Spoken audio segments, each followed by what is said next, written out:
Hey friends, long time no see. I'm back on the Reformer with some core rehab for you.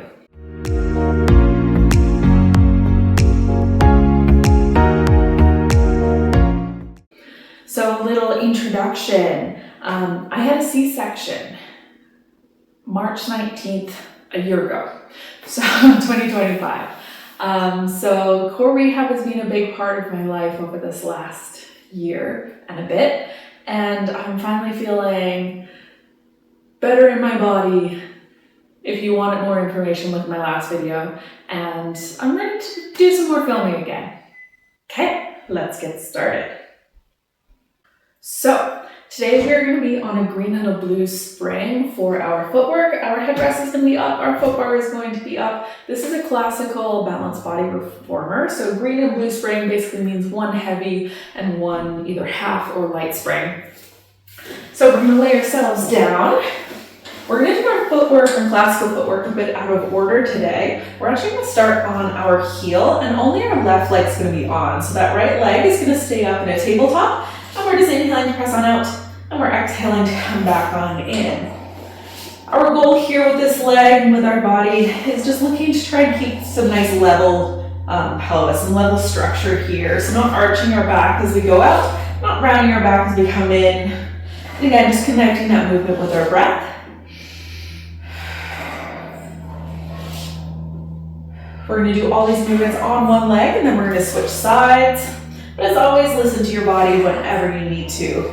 We're going to do one more on this part of our foot. When we come in, we're going to scooch down onto the arch of our foot, wrapping toes over top, heels underneath. We're going to send that right leg long over the foot bar, and then as we press out, bending it into that tabletop. Again, inhaling to press out, exhaling to come back on in. Or again, breathing however feels comfortable to your body. I would much rather you focus on the movement and again that core connection than having that perfect classical breath. One thing that would be good to focus on with our breathing and that core connection is every time you do those exhales, make sure you're trying to get all of that air out of those abdominals, all the air out of your lungs. So you really get that good squeeze.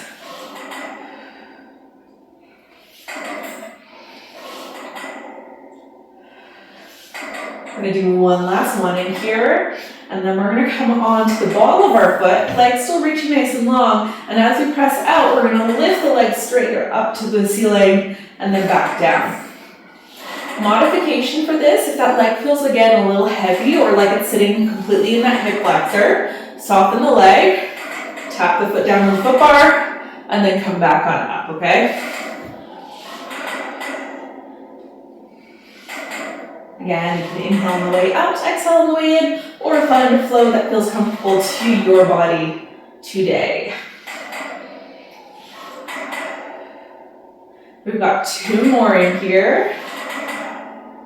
On this last one, we're going to press out, we're going to stay out, and we're going to point and flex with the foot. So lowering the heel underneath the foot bar, flexing the top, and then pointing.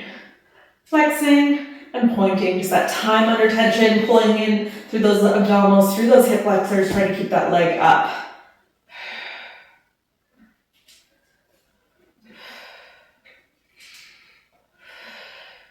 We get two more points and flexes, and then we're going to be switching legs. So you finish this last one in here, we're going to come all the way back on in, switching legs, starting on that heel, left leg's in that tabletop, pressing one out. And then back on in. Again, find that flow with your breath, either inhaling out, exhaling back in, or again, something that makes you feel comfortable and like you can focus on that nice strong connection. Noticing here what it feels like on this side in comparison to the first side. Does it feel a little harder holding the leg up? Do you feel like you're tipped to one side? With my C-section, my anchor stitches, we're all on my left side. So because of that, I've actually had a harder time rehabbing this side of my abdominals and my hip flexors. I've had a lot more pain on this side when I was getting through the stitches. Yeah, it's just been a bit more of a journey. We're gonna do this last one here. When we come back on in, we're gonna come down onto the arch of our foot. Wrapping toes over top, heels underneath. Reaching that left leg over top of the foot bar. Bending it into that tabletop as we extend, pushing out into the springs.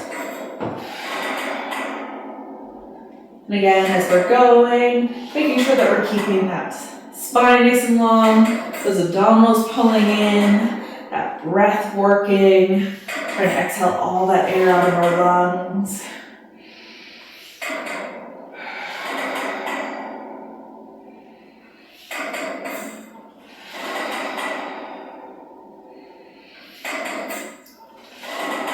We're going to do 2 more here before we find the ball of our foot.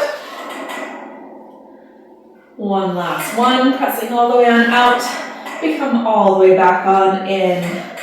Keeping that leg nice and long, we find the ball of our foot. A nice lift through our toes as we lift and lower.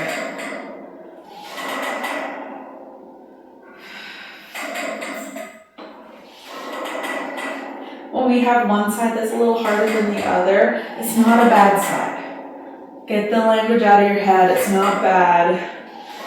It's just different. And it's different for all sorts of reasons. If you always write with your right hand, you wouldn't consider your left hand to be a bad hand just because you don't write with it, you know? So let go of that language. We can work on balance. We can have a stronger side. We don't have one that's bad.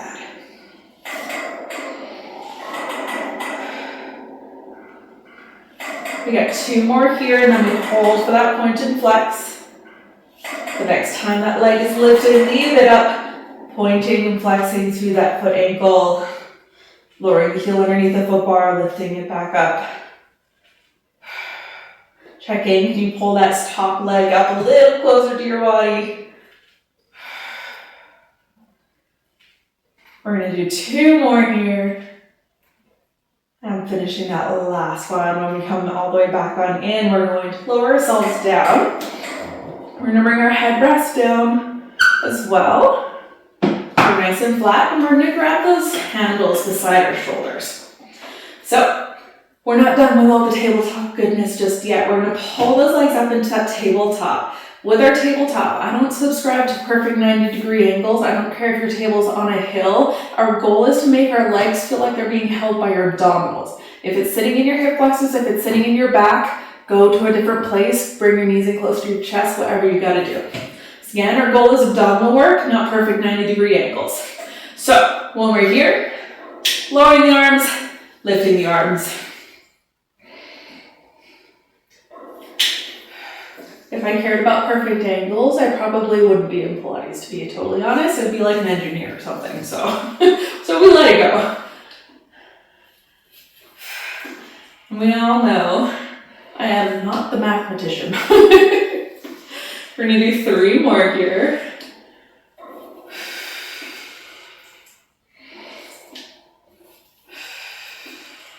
Finishing that last one. And then we're gonna add in our head and chest. So we're curling up, looking towards those feet, rolling yourselves back down.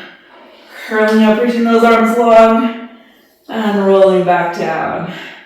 If ever this feels like too much in your head and neck, just go back to the arm movements. Again, the goal is abdominal work, not neck strengthening. Take what you need to take out of each exercise and each progression. We're going to finish that last one in here. We're going to come on up, reaching those arms long in whichever way you're head up or head down, your choice. And then we're going to reach the legs long over that foot bar, bend them both back on in. Reaching nice and long, keeping that back nice and steady.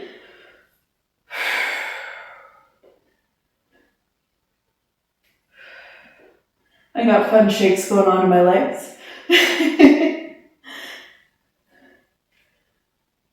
Still a work in progress, but I'm feeling more comfortable. We're going to finish that last one out here. We're going to stay out here. We're going to start our 100. Inhaling for our 5 pumps, exhaling for our 5 pumps. If we're feeling like this is too much, soft your legs into that tabletop for your 100. And again, head up or head down. Do what's right for your neck.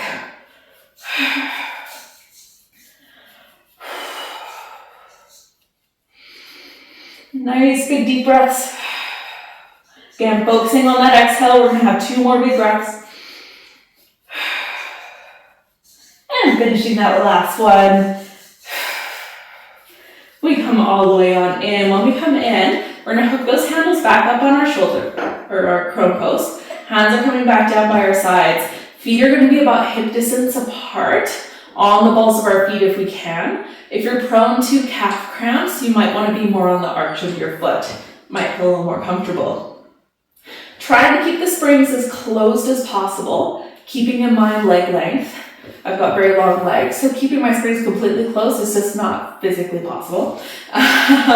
We're going to roll ourselves up into a shoulder bridge and roll ourselves back down. Rolling yourself up and back on down. Again, trying to keep those springs as closed as possible as we go up and back down.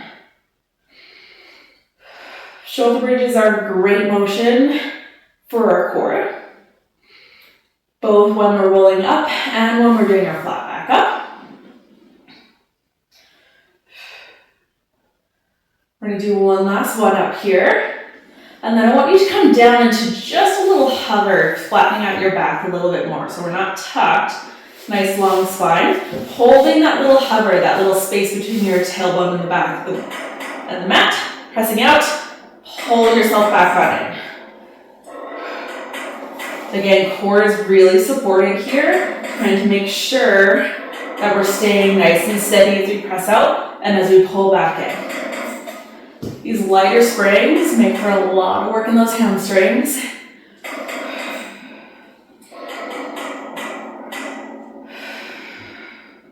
We're going to do 2 more here. Last one, pressing out. Coming all the way back on in when we come back in, relaxing those hips down. Well done. We're going to take those straps again from back behind our shoulders. We're going to thread the leather through the loops and put our feet in our straps. If you've got a non-classical reformer, you're going to have long straps or short straps. Long straps are going to be slightly more challenging than short straps. But again, do what feels most comfortable to you. We're going to put our feet on in here. So if you've got that foot bar still up, you can press out into the foot bar. Placing those straps on the arches of our feet. Hands are going to be down by our sides. Legs can be in parallel to start. And we're just going to be lifting those legs and lowering those legs. And again, don't worry about how high up the legs are going. Our goal is to try and keep that tailbone rooted. So we're keeping that lumbopelvic hip complex really active. We're really stable in our lower body.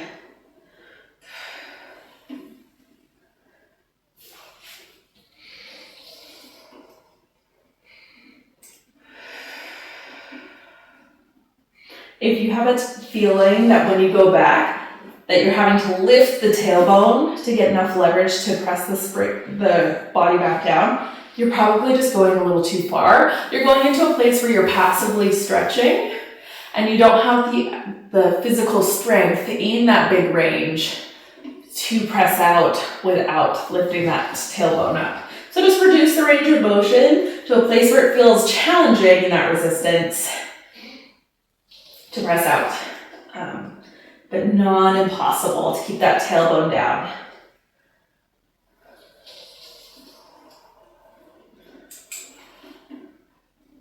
The next time we come on up, we're going to bend into our frogs. Heels are going to come together, toes are going to be apart, so we've got a wrapping through our glutes, pressing out through those hips, and then pulling back on in. And again, keeping that core in our back nice and active, so then we're not rocking through our pelvis. We're trying to keep our bone structure nice and steady here. So we're not rounding more as we come in, and we're not arching more as we press out. Everything's nice and steady.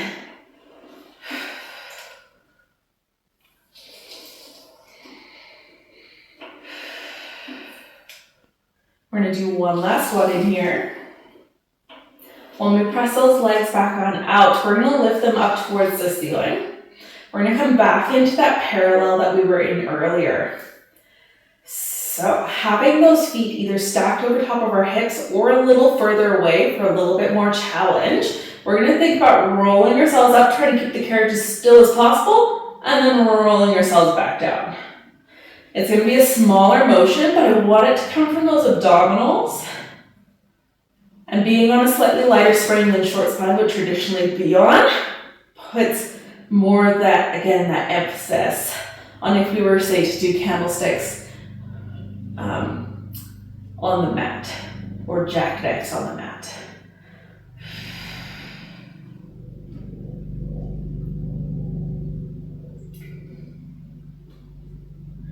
Movements like this, having the straps pulling on your legs, also helps put an emphasis on squeezing your glutes when you come up, which is really important in our abdominal exercises. Glutes are a big part of our lower back stabilizers, along with our abs, along with our lats. So the more that we can squeeze our glutes, the more steady our back and our pelvis is going to be, so we can really focus on that good core activation. We're gonna finish this last one, and then we're gonna come all the way back down. When we come down, we're just gonna bend those legs in, we're gonna take those straps off of our feet and control ourselves back in until those springs are closed, and lengthening out those loops. Awesome. When we are feeling ready, we are gonna come on up. We are going to turn ourselves around. So still on that green and blue spring. We are gonna turn ourselves around. We're gonna have our hips relatively close to those shoulder blocks. And then if you have the double loops, you're gonna wanna use the longer loops. If you're like me with the classical straps, you have no choice but to short strap. We're gonna take those straps and we're gonna place them right up above our knee. It's a little bit of an awkward setup, I know, but it really does the job, this one. It's one of my favorite rehab exercises that I've been doing, and favorite in the sense of it really does work everything. Some days when you only have those 3 minutes, this is what I choose. So, hands are back behind your head.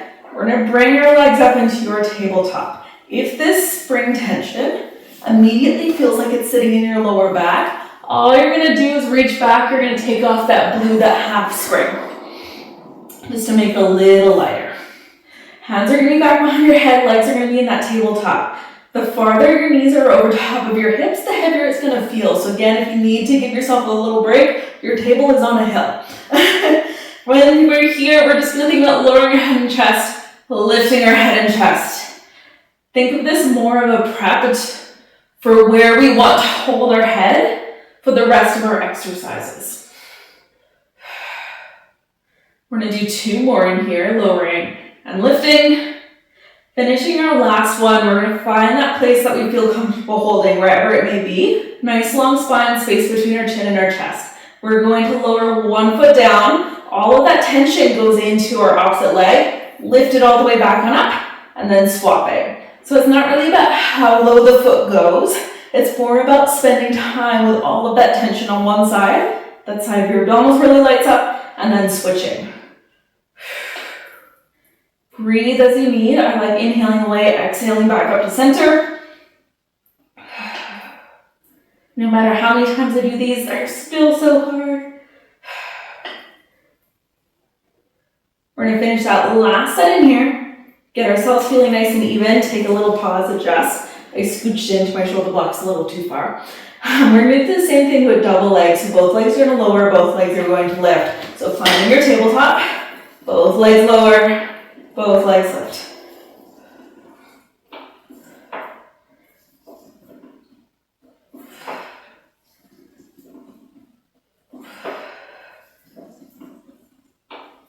We're gonna do 2 more.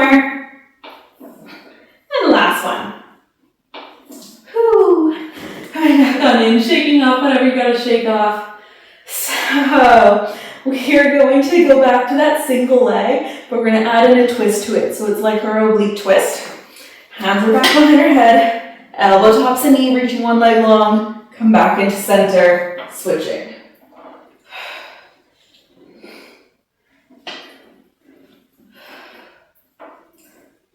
Oh my goodness. We're gonna do 2 more sets. Whew. Last one. And you come back on in. Oh my goodness, I was having a hard time keeping that lower back down on those ones. Especially again, when I turn away from that left side, and the left side's holding all of that tension. So much. So, we got one last move that we're gonna do, and it's like we're gonna reach the top of our prone post. So we're gonna pull those legs back into that tabletop. Find that place that makes those abdominals shake that little bit. And it's like we're gonna side bend over and side bend over. Our goal here is to try and hold that same tension so our carriage isn't moving, our legs aren't moving. Just that side bend, just that side bend.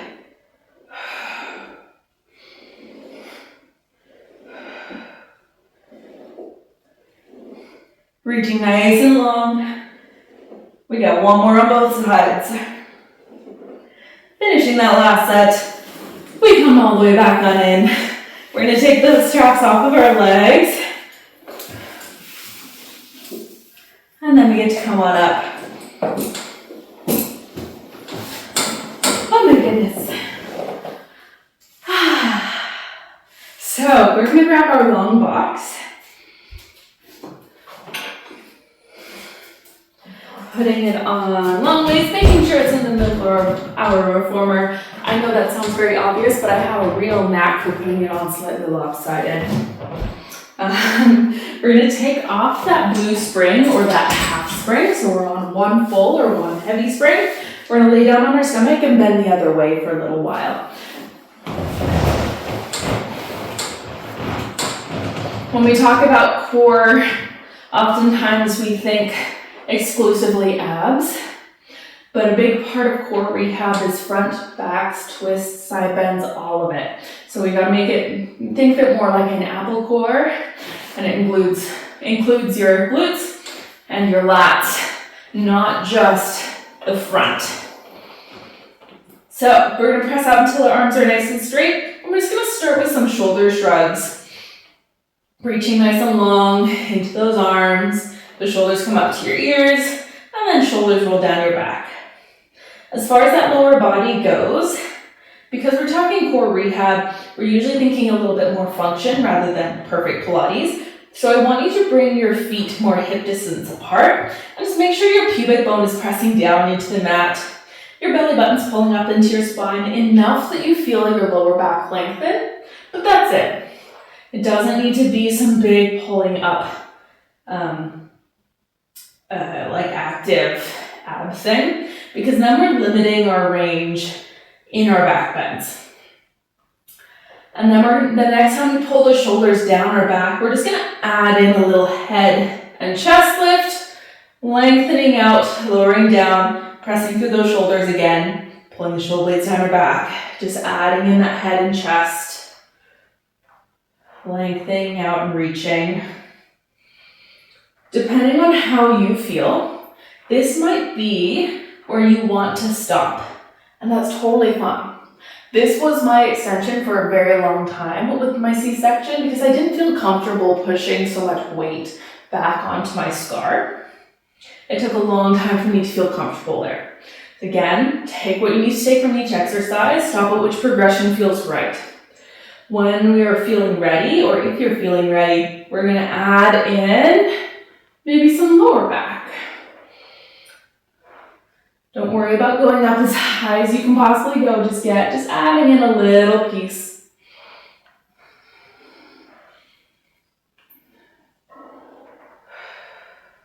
It's just like in our abdominal series, we're looking for time under tension. We're looking for more of that endurance in these muscles because we want these muscles to be supportive and active to us throughout our day, not for 5 reps. We're gonna do 2 more like this, and then I'd say go at your highest range, your fullest range, whatever that may be. And again, that might be one of our previous progressions. You might still be in that first place, or you might still be doing the shoulder shrugs and be absolutely rocking those lats. All of it's great. The higher up you go, the more I want you to focus on pressing down through your hips and pulling up through those abdominals to support that lower back and keep it nice and long. We're going to do 2 more of whichever variation, whichever progression you're at. Finishing this last one. When we come down the bottom, we're going to stay nice and long. When we're here, resist the urge to move your hands. We're just going to lift one arm up towards the ceiling, place it back down on your foot bar. Our goal here is just moving the arm in the shoulder joint. We're not twisting. So again, that bone structure, stay nice and steady while we move the arms.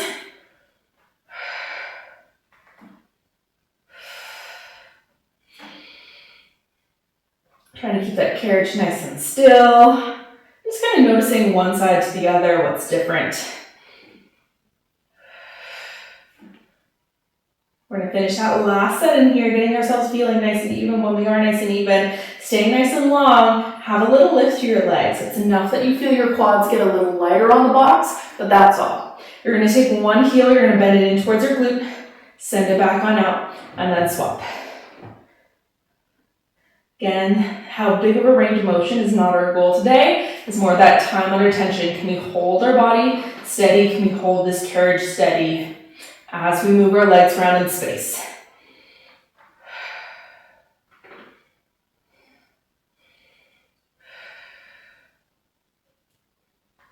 We're going to do one more set, so one more kick on both sides. Once you finish, both legs are going to bend in at the same time, both legs are going to reach out at the same time. If you're starting to feel tension in your lower back, can you pull up through your pelvic floor, through your lower abdominals a little bit more so to support it? Or if that's not working, relax the lift of your legs, bend and extend, giving your lower back a little bit of a break.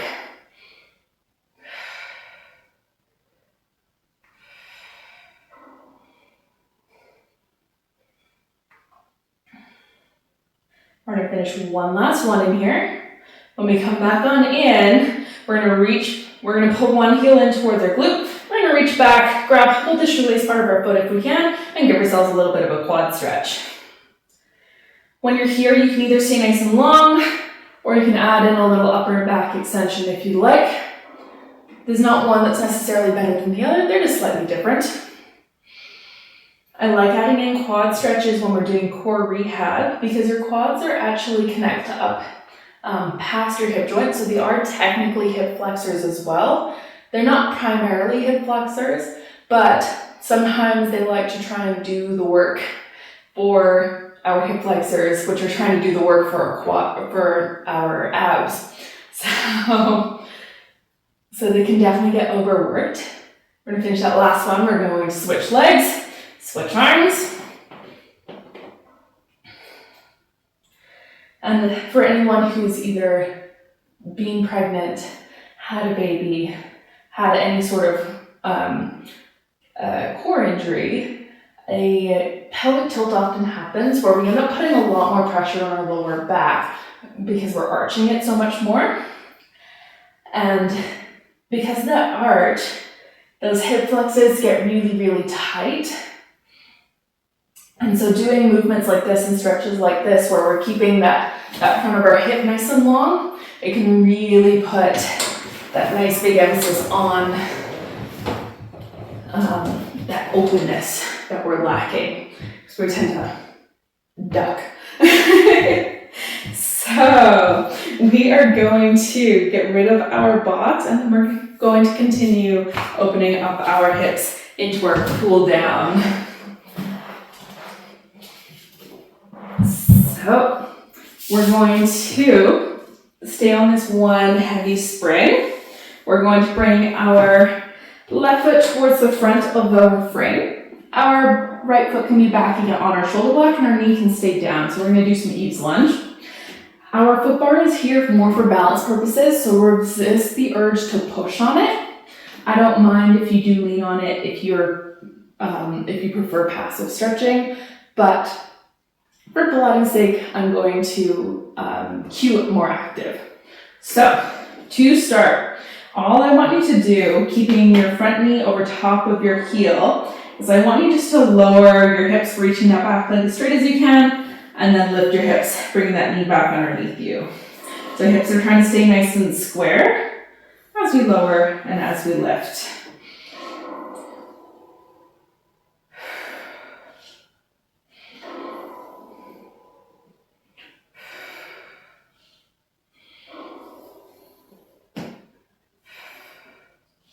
Finishing that last one, we're going to keep that leg as far back as we can, keeping those hips as low towards the mat as we can. We're going to straighten the front leg a little bit more and then bend the front leg, knee coming back over top that heel.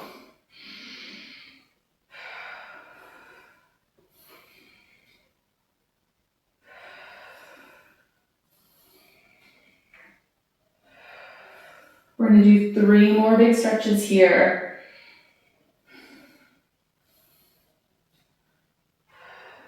Finishing that last one. When we come back on in, we're going to take that right hand, so the same hand as the leg that's back, and we're going to lift up and over into a nice big side bend. And when we're here, every single time you exhale, I want you to think about maybe lowering your hips down a little lower towards the floor.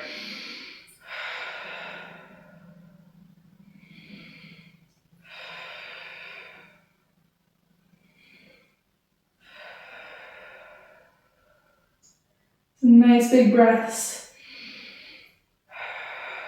Finishing this last one. We're going to come all the way up and then do that same thing on the other side. So closing those springs, coming around to our other side here. And right foot's going to be towards the front edge of your frame. Depending on leg length, that might be further forward or further backwards. That foot bar is there more for balance purposes, so resist the urge to lean on it. We're reaching back through that back leg, lowering hips down, and then lifting back on up. And as we're going, again, this is more of that tester to kind of check in, see what's different on this side. Like I said, this side for me is actually quite a lot tighter in that hip extension. So I have a tendency to want to arch my back more when this leg is back behind me. So holding stronger abdominals is an important part for my body to focus on when stretching my left hip flexors. The next time we get low, we're going to stay low, keep that back leg nice and active, bend and extend through the front. And like I said earlier, having one side be tighter or weaker than the other does not make it a bad side. It just needs a little bit more time and attention. And that's really good information for you to know.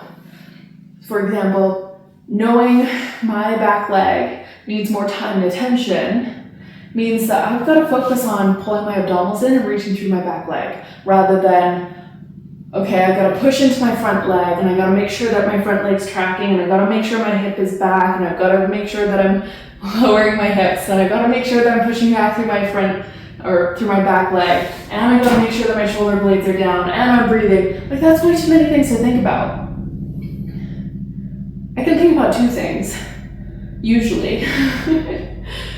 So all of that information is just information. It's so then you can make your practice more customizable to your body. The next time we come in, we're going to stay in. We're going to keep those hips low, taking that left hand, we're going to come up and over into that big side bend. Again, every time you exhale, think about maybe getting a little lower through those hips.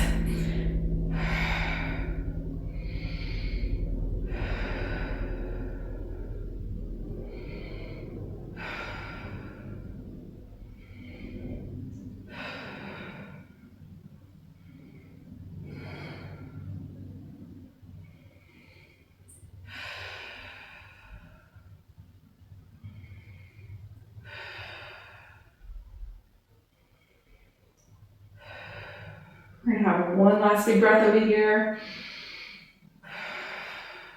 Coming all the way back on in. Getting both those knees on, both those feet against their shoulder blocks. We're gonna do just a nice cat-cow, or in reality it looks a little more like a cat puppy if you're thinking yoga. Hands are gonna be on your foot bar, you're gonna nod your chin towards your chest, you're gonna find that cat. You're gonna keep rounding through that upper back, pressing through those arms.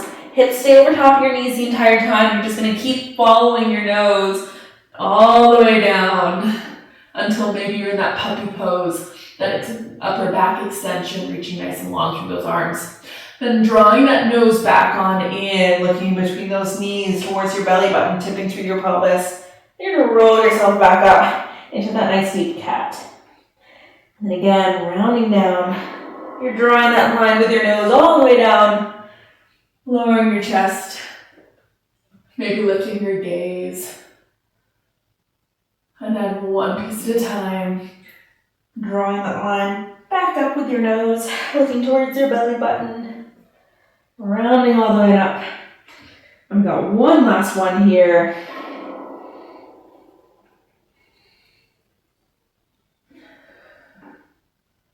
All the way down, and finding that roll all the way up. And in. Beautiful work, my friends. That's my little sweet, simple, but spicy core rehab session on my reformer that I've been up to recently. I am planning on making a more modified, gentle version, but it'll be more mat / tower, because the reformer is a little spicy for that core rehab. It definitely adds in that element of challenge, an asymmetrical challenge. So be gentle if you're just starting out. Change the springs for more support or less resistance depending on your body. And as always, listen to your body and enjoy the journey. I know it's hard to enjoy the journey. I've been having a hard time with it this last few months, but we're back on track. We're here, we're together, and I hope you all have an absolutely wonderful day.